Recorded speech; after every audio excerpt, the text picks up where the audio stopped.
It is, of course, the world-famous music of James Bond 007, and our guest is here.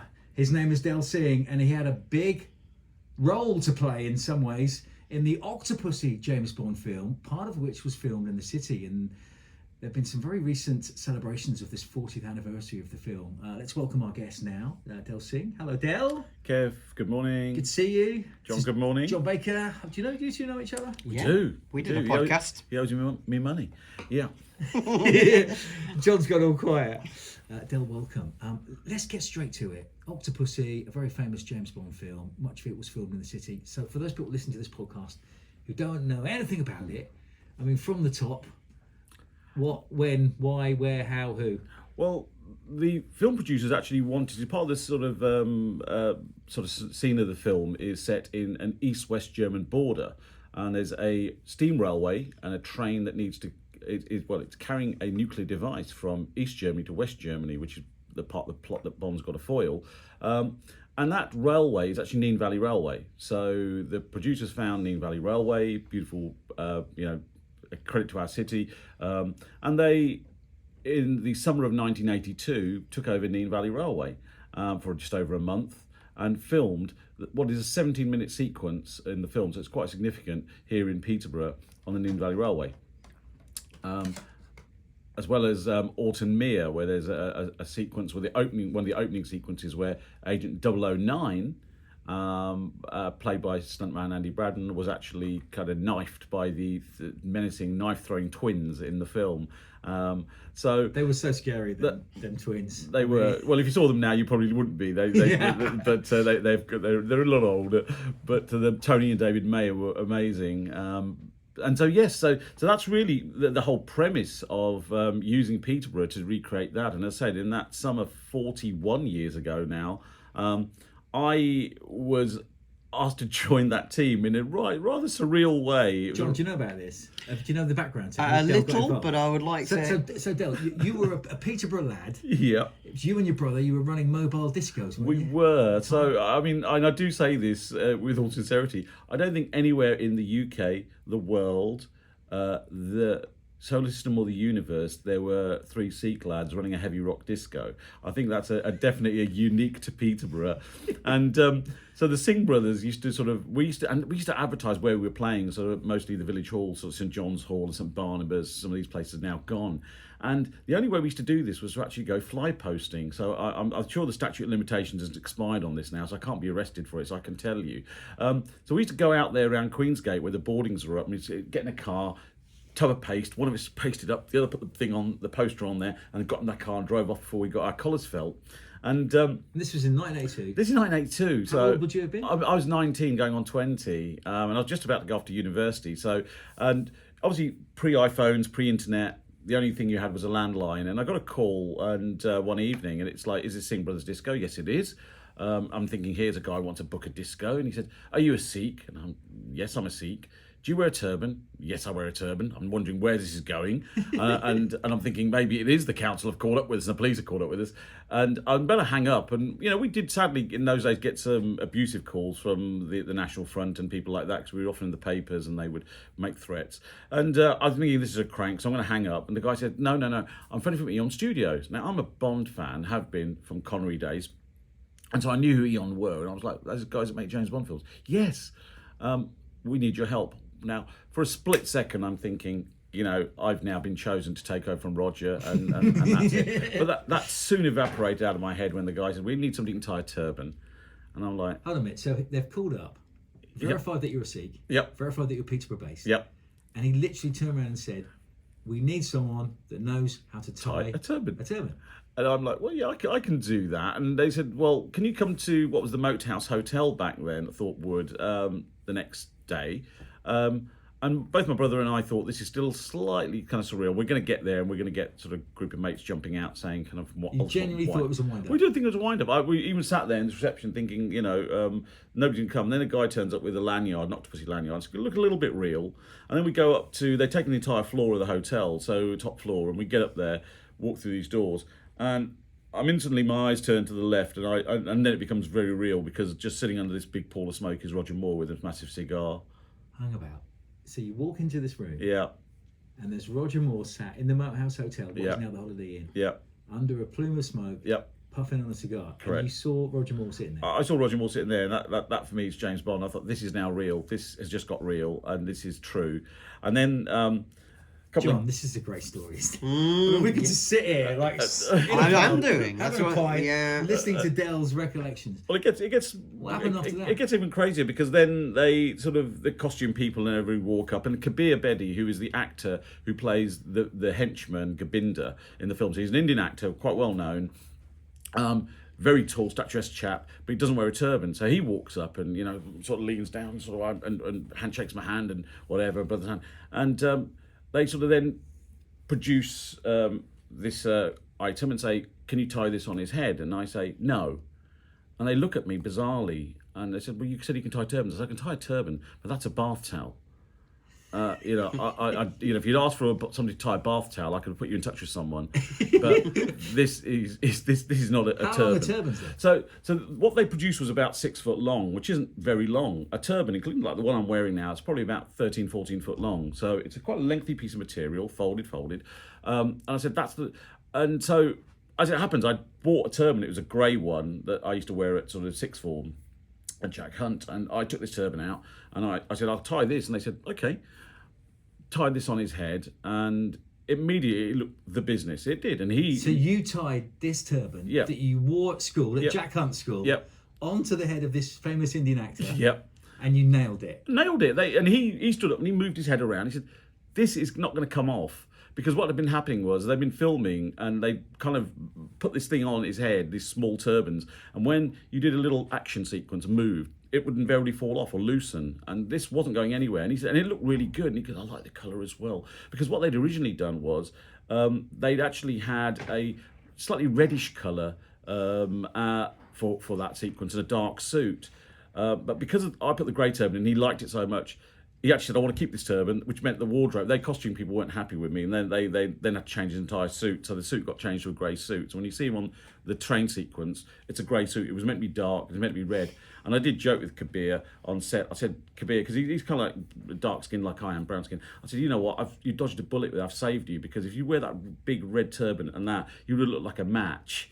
And James Bond would have just struck you against the wall, and he was absolutely sort of in fits. He was brilliant. But and then came the hard part, because they then said, okay, we'll pay you, and this is 1982.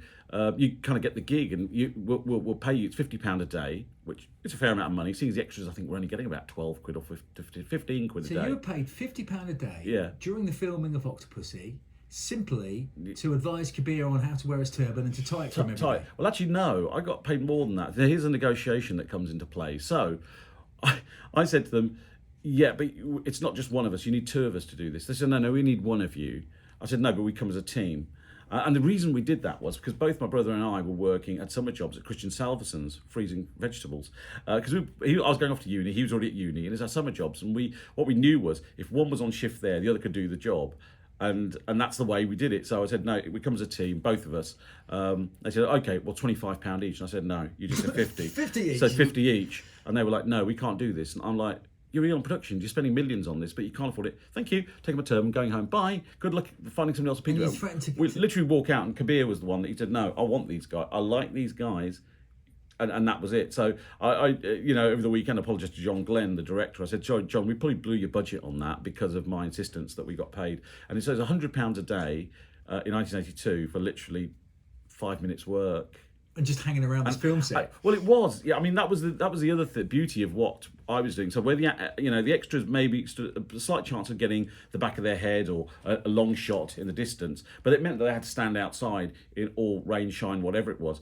I would literally have access to all areas. And in fact, it was quite humorous because when I got there, I saw the film call sheet and it said Turban Expert on location 7:45. Turban Expert, how good was that? Expert. Nice. And people were showing me those call sheets over the weekend saying, oh, you are the Turban Expert. And I'm like, I am.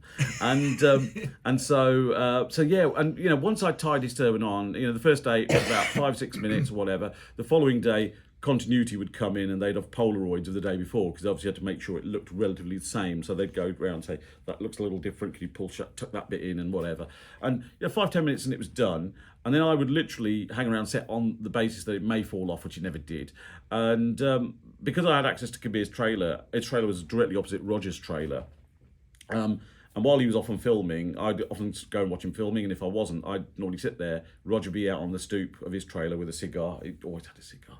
And I would, I made it a point to go and chat to him. And it was a bit nervous at first because I didn't want to come across as just some fanboy and sort of, and I'm a big movie buff and a movie fan, and my favourite actor of all time was the late Richard Burton. And Roger starred with Richard Burton in Wild Geese, so I actually approached Roger and sort of said to him, Roger, what was it like working with Richard Burton? And he said it was, amazing guy, great actor. But the trouble on that Wild Geese shoot was we had Richard, and I was like, oh, so you mean Harris? He goes, yes, and he goes, they both had severe alcohol problems, and so we lost lots of time filming because of that. So it was a problematic shoot, but I said the end result was great. He goes, yes, it was. The end result was great. And it's a fantastic film. And we kind of just hit it off there, and we got chatting about stuff. And I'm not sure if many other people managed to get this out of him, but I actually even got his favourite film because I had that loaded question. So what, because he too was a film buff, and I said, what's your favourite film? And he was like, oh, you have me there. I'm not sort of and he turned it on me and said, he goes, what's yours? Because you thought the question, so you must know what yours are. And I was like, yes, I do. And it's the 39 Steps, the Alfred Hitchcock. Yeah, the Robert De Nat, and that's my absolute favourite film of all time. And he said, great choice and whatever. And by that time he'd had a chance to think, and he said, High Noon. And I said, that's brilliant, because remember, he was also in Maverick, as well as a Saint. He was in the Maverick series, which is a Western series, and so he also has a little affinity to cowboys and stuff. And I said, well, actually, High Noon's brilliant, and maybe, and you could have probably done the Gary Cooper bit if they ever remake it. And his words to me were, some things should never be remade. I love it. And that was brilliant. He was right, and I said, maybe I agree with you there. So can you believe we're sitting here on the Peterborough Podcast, listening to Del's stories of working with Roger Moore on the film Octopussy. I'm struck by how much he can remember the details of your conversations with Roger Moore and stuff. It was a unique experience, and I guess, in fact, thankfully, my long-term memory is brilliant. Short-term's dreadful. I can't remember whether I put pants on this morning, but my which I have incidentally. I was going to say, we're not checking. Not scare, I don't want to scare anybody on this podcast, but no, I mean, my long-term memory, because it was quite amazing. It was a rather surreal experience of doing this, and I've kind of lived off for the last 40 years. I mean, people, invariably when I get to jobs and people in my IT career, people say, an interesting fact about you, unique point, and I sort of say, I worked on a James Bond film, and then people would start asking the question, are you an extra, what do you do, whatever, and then I say, look, I'm not in the film, but my hairstyle is, because strangely enough, it was my school turban that is actually used in the film, and when I tell people that I was turban tie, they kind of are fairly gobsmacked, but the memories are great. And in fact, this weekend just gone. Let's reflect on it, because this weekend it was all in the news that it was the 40th anniversary, and there were lots of celebrations, weren't there? Can you just give us a brief overview of what the celebrations were? Yeah, so this weekend was actually the 40th anniversary of the release of Octopussy at the cinemas in 1983. So it was made in 82, but it hit the cinemas in 1983. Royal premiere, Leicester Square, and. So there's 40 years on since it was made, and myself, a local a friend of mine, my Bond buddy, Mark Hernandez, along with a couple of guys, a guy called Martin Mulder, Hernandez Fritsch, one from Holland, one from Sweden, put together a 40th anniversary thing. And I can't believe, 150 people, actually, mostly from outside Peterborough, many from outside the UK attended, and it wasn't cheap. It was £200 a ticket, and then hotels and flights and everything on top. So people probably spent up to £1,000 to travel. And I thought I was a bit of a Bond fan, but these people were Bond fanatics. I mean, some of the stuff they'd collected, the memorabilia and stuff they had, was just amazing. So they came down to Nene Valley Railway and saw the location where that scene was filmed, etc. I mean, what are you paying £200 for? So what they were paying, well, firstly, there were some VIP guests, and I suppose the biggest VIP guest was the legend that is John Glenn, the director of Octopussy. Is he still alive? 91 years old. Brilliant, absolutely lucid, great story to tell. I spoke to him while on the train, and we were talking Hitchcock, his favourite directors and whatever. And so remarkable. John Glenn was there. John Glenn was there. So John Glenn was there, and remember, he directed 5 Bond films, so he directed the most out of all the directors, full stop. There was the lovely, absolutely beautiful Christina Wayborn, who plays Magda in the film. So she's the kind of the second kind of lead actress, and she's she has that fantastic scene in there where she's sort of sitting on the balcony with ties a sari to the balcony in this palace in India, and then literally does a backflip off the thing and floats down. Yes. And she was magnificent. And I mean, I can't lie. I actually had a massive crush on her when we're filming. I mean, a 19-year-old beautiful Swedish blonde? Why wouldn't you have a crush on her? The whole cast had a crush. Many of us did, but the Octopussy girls, there were lots of them around and so on. And so Christina was there. We had David and Tony Mayer, the twins we mentioned, knife throwing twins that were there who as well. And then we had a number of kind of a number of Bond girls, and then also some crew, stunt guys, whatever. So there was a number of people to meet there. So the whole idea was to spend Saturday for the people that spent their money to come to the scene, and unlike a lot of these Bond conventions that happen in either Pinewood or somewhere like that, and it's just in a room. It was great because it was outdoors, and NVR is brilliant. Nene Valley Rail was terrific, and they did a great job. They got the engines out, the ones that were used in the film and stuff like that.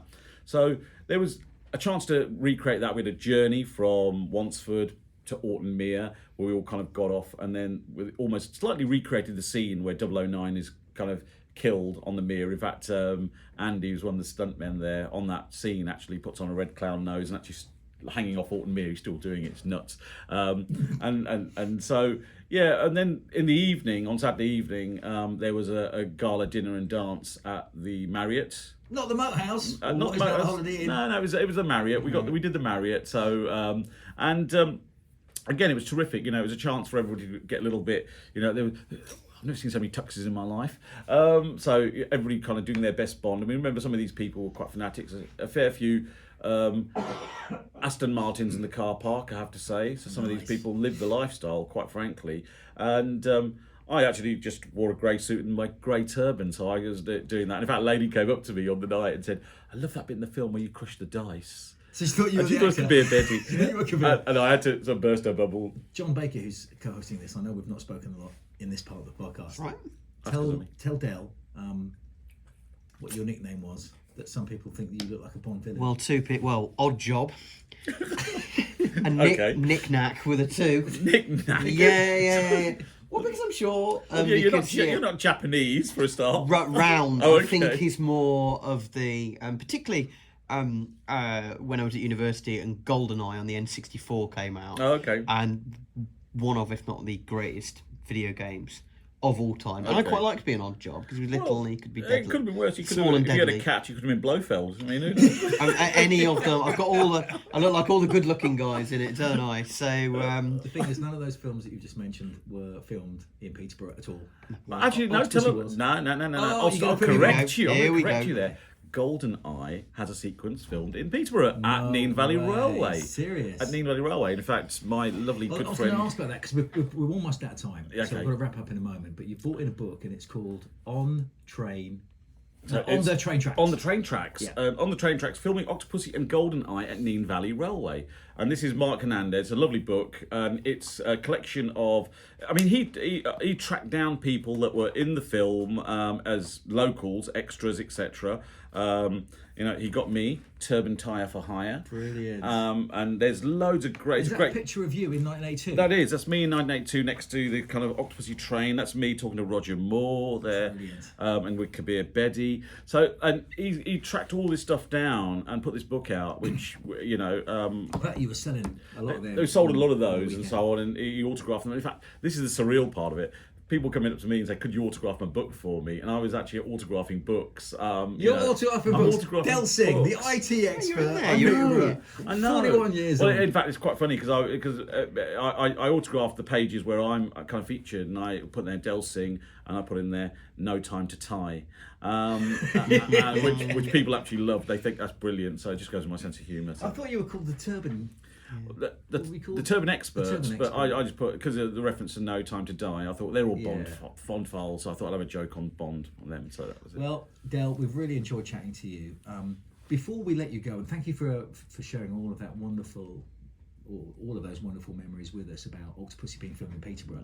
But John, you wanted to ask one question to wrap up with Del, and it's a wider... bringing it back to 2023. We started talking on this podcast about the fountains. What are your thoughts on that? What are your thoughts on Peterborough's city centre as a whole, I guess?